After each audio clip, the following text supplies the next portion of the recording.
El puerto de Veracruz brillaba bajo los últimos rayos del atardecer, con una brisa tibia cargada de sal y aroma a bugambilia. Miré mi reloj las 6:55 de la tarde. Ajusté la mascada de seda alrededor de mi cuello, sintiendo el suave roce contra mi piel. En la azotea del Club Marítimo, las luces doradas colgaban como encaje de boda adornando las barandillas de hierro. Desde la calle se escuchaba el murmullo de la música, el tintineo de copas y risas educadas que el viento traía hasta mí. Subí las escaleras de piedra con cuidado, evitando tropezar con los adoquines. En mi brazo llevaba una caja de regalo envuelta en azul oscuro, con un listón plateado. Dentro, 2 copas de champán vintage grabadas con iniciales y una carta que me había tomado 3 noches escribir. Por 15 años de amor había escrito, y por todos los que vendrán. En lo alto de las escaleras 2 hombres de traje negro custodiaban la entrada. Uno sostenía una lista. «Buenas noches, señora», me saludó. «Celeste Ramírez», respondí. «Vengo a la fiesta de aniversario de los Morales». Asintió y recorrió la lista con el dedo. Luego volvió a subir, y se detuvo. «Disculpe, ¿cuál dijo que era el apellido Ramírez?», repetí ahora en voz más baja. «Soy la mamá de Lucía». Frunció el ceño, revisó de nuevo, y cruzó una mirada con el otro guardia. «Lo siento, señora. No está en la lista», parpadeé. «Debe haber un error. Yo reservé el lugar. Pagué el anticipo hace 6 meses. Celeste Ramírez, la madre de la festejada. O bueno, de la esposa, debería decir». Intenté reír, pero sonó frágil como vidrio a punto de romperse. La puerta se abrió detrás de él, y el sonido de risas y un piano clásico se escapó. Pude ver a la gente vestida de negro y crema, meseros ofreciendo charolas con canapés de camarón y copas de prosecco. Entonces la vi. Lucía apareció en la puerta radiante en un vestido verde esmeralda. Su cabello recogido, su maquillaje impecable como si estuviera lista para una cámara. Me vio de inmediato. Su sonrisa se desvaneció. Mamá dijo con voz baja y seca: «¿Qué haces aquí?». Tragué saliva. «Lucía, es tu aniversario. Quise estar aquí. Traje algo». «No debías venir», me interrumpió. «No estás en la lista». «No estoy en la lista», repetí con la voz quebrándose. «Cariño, yo pagué esto. El lugar, el banquete, todo». Su mirada se deslizó hacia la caja de regalo y luego se apartó. Fue un gesto. «No pensamos que vendrías». A sus espaldas vi a Carlos, su esposo, junto a la barra con un vaso en la mano. Desvió la mirada cuando nuestros ojos se cruzaron. «No hagas una escena, por favor», dijo Lucía señalando a los guardias. «Puedes irte, es nuestra noche». El primer guardia carraspeó incómodo. «Señora, voy a tener que pedirle que se retire». Asentí. Mis piernas se movieron antes de que mi mente lo procesara. Di media vuelta, mis tacones resonando demasiado fuerte en la piedra. Mis manos apretaron la caja con más fuerza. Al llegar al final de las escaleras, escuché su voz una última vez. «Saquen a esta mujer de aquí». No me volví. Seguí caminando más allá de la reja de hierro, más allá de los invitados que llegaban detrás de mí, más allá de los ballet que desviaban la mirada demasiado rápido. La caja temblaba en mis manos. Ni siquiera me había mirado a los ojos. El camino a casa pasó borroso entre las luces del tablero y el silencio de las calles empedradas de Veracruz. No lloré, todavía no. Giraba la caja de regalo en mi regazo como si aún pudiera significar algo. Ni siquiera había tenido la chance de dársela. Mi nombre no estaba en la lista. Yo no estaba en la lista. El estacionamiento bajo mi departamento estaba medio vacío. Me estacioné en mi lugar de siempre, apagué el motor y dejé que el silencio cayera como polvo. La radio seguía encendida con un zumbido suave. No podía moverme. Mis manos aún rodeaban la caja. No siempre fue así. Eso era lo que mi mente repetía mientras estaba ahí sentada. No siempre fue así. Lucía tenía 7 años cuando Marcos murió. Un infarto en el pasillo de frutas y verduras del súper. Sin aviso, sin despedida. Solo una llamada de un extraño. Apenas pude mantenerme entera para explicárselo arrodillada junto a su cama, con la cartera de Marcos aún tibia en mi mano. «Papá no va a volver esta noche», le susurré. pero estaremos bien, te lo prometo. Y lo estuvimos. O me aseguré de que lo estuviéramos. Tomé el turno vespertino en la tienda de regalos del hospital y limpié casas de playa los fines de semana. Recortaba cupones, saltaba comidas y vendí mi anillo de compromiso para pagar la colegiatura de Lucía en la escuela primaria del puerto. Ella amaba el ballet, así que encontré la manera. Recuerdo haber planchado sus mallas de recital en el baño a la 1 de la mañana con la espalda adolorida y los nudillos en carne viva por el cloro y el jabón. Nunca tuvo que pedirlo, o que yo di antes de que se le ocurriera. Cuando cumplió 16, le di las llaves de mi viejo Tsuru y empecé a ir caminando al trabajo. Cuando llegaron las solicitudes para la universidad, saqué un préstamo sin dudar. Escogió una universidad privada en el extranjero que costaba más de lo que ganaba en un año. Sonreí de todos modos. Te lo mereces, le dije. Años después, cuando Carlos le propuso matrimonio, firmé como aval para que compraran la casa estilo colonial que ella siempre quiso. Cuando su startup tecnológica fracasó, mala suerte y mal momento, explicó él, usé mis ahorros para el retiro para cubrir sus deudas. Solo hasta que las cosas se estabilicen, dijo Lucía, con voz suave por teléfono. Está muy estresado, mamá. Necesita enfocarse. Se estabilizaron. Pero nunca me pagaron. Las fiestas se volvieron más silenciosas con los años. Menos invitaciones, más fotos por mensaje. Pensamos que estabas ocupada, decía Lucía. O fue algo pequeño nomás. Una vez envié una colcha hecha a mano para el 8º cumpleaños de Sofía, mi nieta. Nunca la vi en las fotos. Empecé a coleccionar los silencios como si fueran recibos. Notaba cómo mis llamadas eran contestadas cada vez más tarde. Las pausas cuidadosas cuando mencionaba visitarlos. Las miradas incómodas cuando sacaba el pasado. Aún así seguí dando. En cumpleaños enviaba flores. En su aniversario pagué la cuenta del restaurante que les gustaba en el centro. Cuando necesitaron niñera por una semana pedí permiso, sin sueldo, sin pensarlo. Me decía que eso era amor, que el amor da, que el amor aguanta. Pero ahora, en la oscuridad, sentada bajo la luz de un farol, entendí algo que no había querido admitir. El amor da sí, pero lo que yo ofrecía no era recibido. Era usado. Subí la caja de regalo en silencio, la puse en la mesa de la cocina y me quedé mirándola mucho tiempo. Mi departamento estaba limpio, tranquilo, lleno de cosas que nadie nunca preguntó por qué estaban ahí. No solo me dejaron fuera de la lista esa noche, me habían borrado de la historia. Y por fin empezabas ya a entender desde cuándo habían levantado la pluma. A la mañana siguiente, estaba sentada en la mesa de la cocina con una taza de café ya fría. La caja de regalo seguía cerrada a mi lado, el listón empezando a descolgarse. La luz entraba por la ventana cálida e indiferente. La vi caer sobre el prendedor de zafiro en mi chaleco. Una piedra azul pequeña rodeada de diamantitos. Era de mi madre. Lo usaba todos los domingos. Después de que ella murió, lo empecé a usar en días tranquilos como este. Creo que Lucía nunca lo ha mencionado. Ni una vez. Antes pensaba que solo no lo notaba. La Navidad pasada volvió a mí de repente como un golpe de calor. Había horneado un pay de nuez, envuelto regalos para Sofía y esperado junto al teléfono con un suéter rojo que no usaba desde hacía años. La llamada nunca llegó. El 26 de diciembre, Lucía me mandó una foto de Sofía con un trineo con nieve cayendo en el fondo de una cabaña que no reconocí. Cuando pregunté dónde estaban, respondió: Valle de Bravo. Ay, creí que tenías planes con las señoras de la iglesia. No quisimos interrumpir. Leí ese mensaje más veces de las que quiero admitir. Sí tenía planes con ese pay y una película navideña en mute. Y luego estuvo el evento benéfico en primavera. Lucía me invitó, lo cual ya era sorprendente. Me puse un vestido azul marino y mi prendedor esperando que tal vez se sintiera como pertenecer. Me presentó a un grupo de sus colegas junto a la mesa de la subasta silenciosa. Esta es mi mamá, dijo con una sonrisa tensa. Es muy independiente. La palabra quedó flotando pegajosa y fuera de lugar. No cálida, no orgullosa, solo distinta.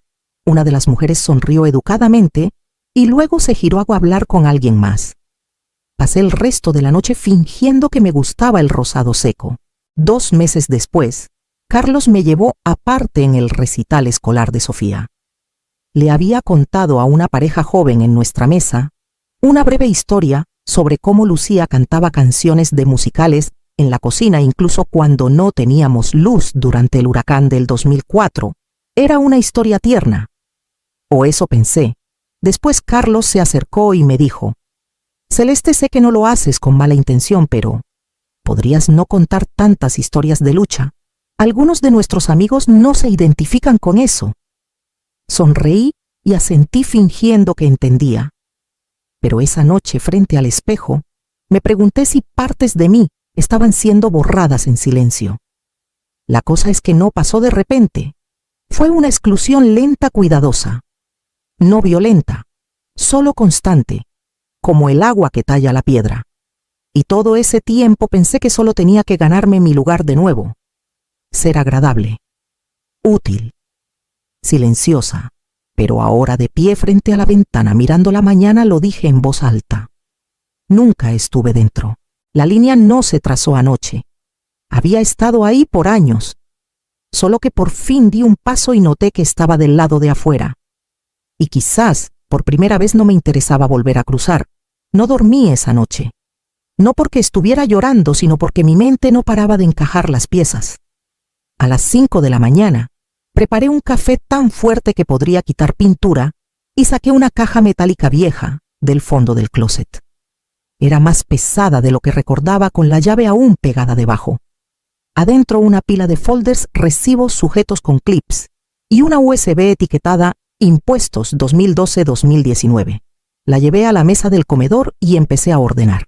No era rabia, no exactamente. Era algo más frío, más afilado, como si alguien hubiera encendido una luz y por fin viera el suelo cubierto de fragmentos. Los archivos eran viejos pero completos. Lo había guardado todo, cada transferencia, cada préstamo, cada pago. Un correo impreso de Lucía en 2017 pidiendo ayuda con las colegiaturas de Sofía. Una nota de Carlos sobre solo un problema temporal de flujo de efectivo para su segunda startup. Transferencias etiquetadas como apoyo familiar. Nadie pidió recibos y yo nunca insistí. Ese fue mi error. Para el mediodía tenía una cifra 5.600.000 pesos en los últimos 11 años. Abrí la app de mi tarjeta de crédito más por costumbre que por esperanza. Pero ahí estaban 3 cargos nuevos del lugar. Me quedé mirando ese último. Conocía esa marca. Marcos solía admirar sus relojes en revistas. Nunca compró uno. Decía que era demasiado extravagante. Pero Carlos llevaba uno en la fiesta presumiendo su muñeca durante un brindis. Por el hombre que me enseñó a amar, dijo sonriendo a Ricardo, el papá de su suegro. El reloj había sido mi regalo. Me quedé inmóvil. Luego me levanté, fui a la cocina y tomé la caja de regalo de la mesa. La abrí despacio. Las copas estaban envueltas en papel azul, la carta encima. No la leí. La tiré completa a la basura. Entonces hice llamadas. Primero al lugar del evento. La mujer al teléfono sonó cautelosa cuando expliqué que no había autorizado los cargos adicionales. Asumimos que la tarjeta registrada estaba aprobada para decisiones en el lugar. No lo estaba, dije. Quiten todo más allá del anticipo inicial. Si hay algún problema, envíen el saldo restante a Lucía Morales. Hubo una pausa. Y el anticipo rediríjanlo como donación al refugio de mujeres Magnolia, en memoria de Marcos Ramírez. La siguiente llamada fue a Clara, una vieja amiga de mis días de maestra que ahora era abogada fiscal. No hablábamos desde hacía años, pero contestó de inmediato. Celeste, ¿cuánto tiempo tengo? Una pregunta, dije. Si he dado más de 5 millones de pesos a mi familia en los últimos años, debo documentarlo para impuestos. Hubo un silencio. Luego, reunámonos. Hoy. Para cuando terminamos la charla esa tarde, tenía una lista de acciones. Cancelar autorizaciones de cuentas compartidas. Presentar declaraciones de donativos modificadas. Redactar notificaciones formales de pago para préstamos informales. Clara incluso se ofreció a enviarlas certificadas si no quería enfrentarlas. Dije que no quería. A las 6:15 de la tarde me senté frente a mi laptop y comencé a escribir. No un correo, no una carta. Un libro de cuentas, una columna para lo que pedían, una para lo que di, una para lo que me costó, y una columna en blanco esperando lo que iba a recuperar. Llegaron sin avisar. Estaba doblando ropa cuando comenzaron los golpes en la puerta. No toqué 2 golpes. Abrí y ahí estaban Lucía, Carlos y mi hijo Esteban, parados en el pasillo como una delegación furiosa. Lucía entró primero. ¿Qué demonios hiciste? Carlos la siguió con la cara roja, la voz cortante. Nos humillaste. El lugar congeló la cuenta. Les dijo a nuestros amigos que los cargos fueron rechazados. Esteban se quedó cerca de la puerta pero la cerró tras de sí. Mamá, ¿qué pasa? Me quedé quieta y los dejé hablar. Lucía caminaba de un lado a otro, sus tacones apuñalando el piso de madera.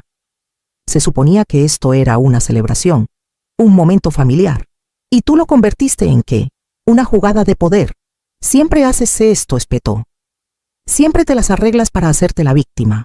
Siempre has sido difícil. Carlos cruzó los brazos. Por esto nadie te quiere cerca. Es agotador. Caminé a la mesa sin decir nada. Tomé la carpeta que había dejado ahí esa mañana. Se la ofrecí a Lucía. No la tomó. Así que la puse entre ellos. La portada decía en letras simples lo que tomaron. Adentro estaban las páginas de transferencias detalladas, fechas, explicaciones.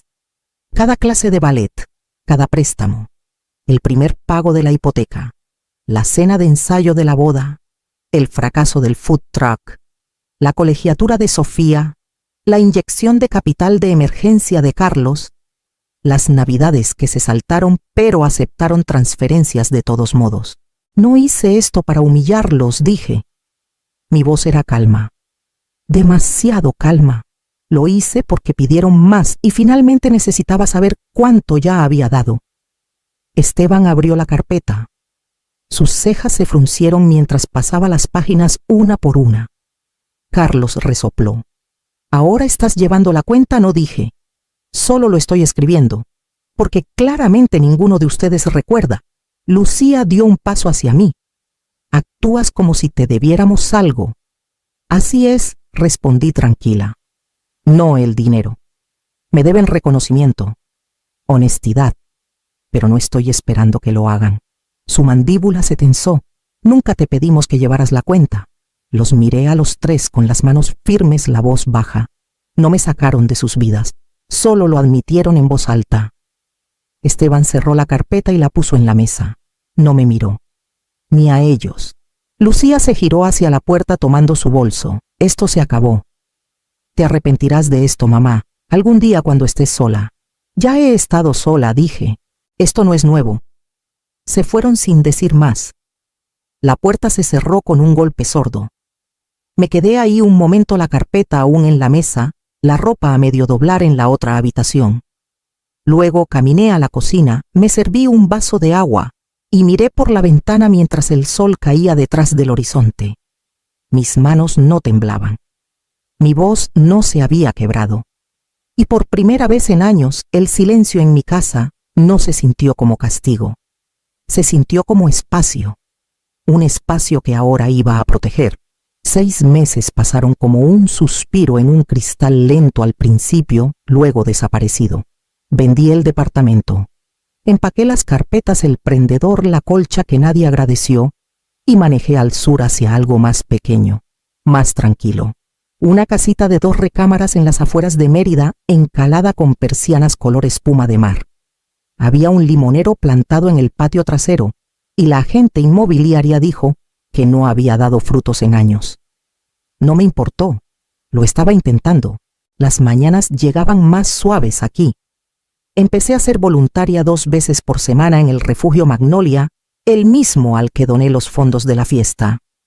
Ayudaba a organizar talleres de educación financiera, doné libros, enseñé a mujeres a leer reportes de crédito y hacer presupuestos. Era un trabajo callado, pero llenaba algo en mí que había estado vacío mucho más tiempo del que había notado. La nieta de mi vecina Camila empezó a venir los viernes por la tarde. Su mamá trabajaba turnos dobles y me ofrecía enseñarle a hornear. Tenía 10 años con demasiada curiosidad y pocos lugares para ponerla. Le gustaba mi prendedor y lo llamó medalla de joya. La dejé usarlo una vez mientras hacíamos un flan de cajeta. Hizo más preguntas en una hora que lucía en 20 años. Y luego, una mañana llegó una carta, no una factura, no publicidad.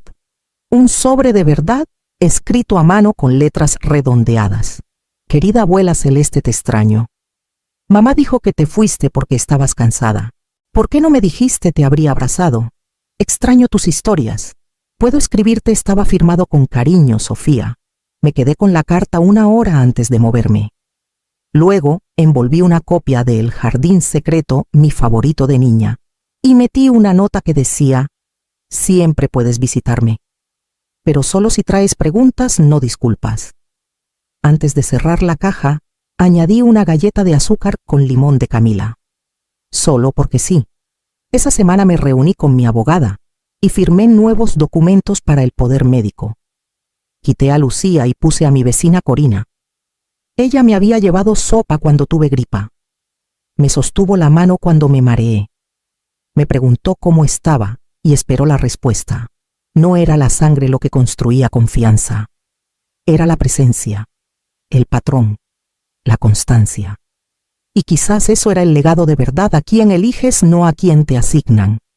La marea estaba baja esa mañana y la brisa llegaba cálida desde el agua.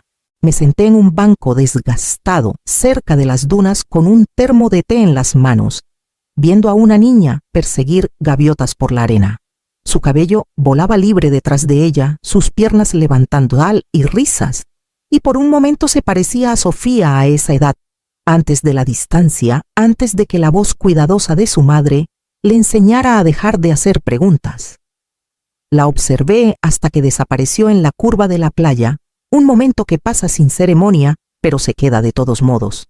Pensé en la carta aún guardada en mi escritorio, escrita con la letra desigual de Sofía. Y pensé en todos los años que pasé dando sin pedir que me vieran. Antes pensaba que el amor era algo que tenía que ganarme, que si daba lo suficiente, hacía lo suficiente, perdonaba lo suficiente, eventualmente me dejarían entrar. Pero el amor que pide pruebas no es amor, es ventaja. Y nunca fui invisible, solo que nunca miraron. Esa tarde planté un segundo limonero junto al viejo en mi patio trasero.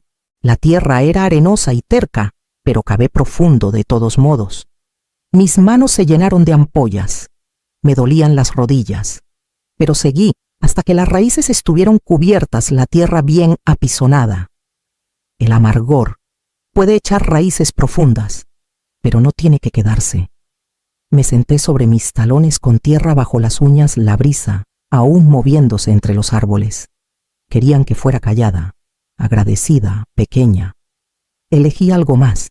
Elegí ser visible, soberana y completa.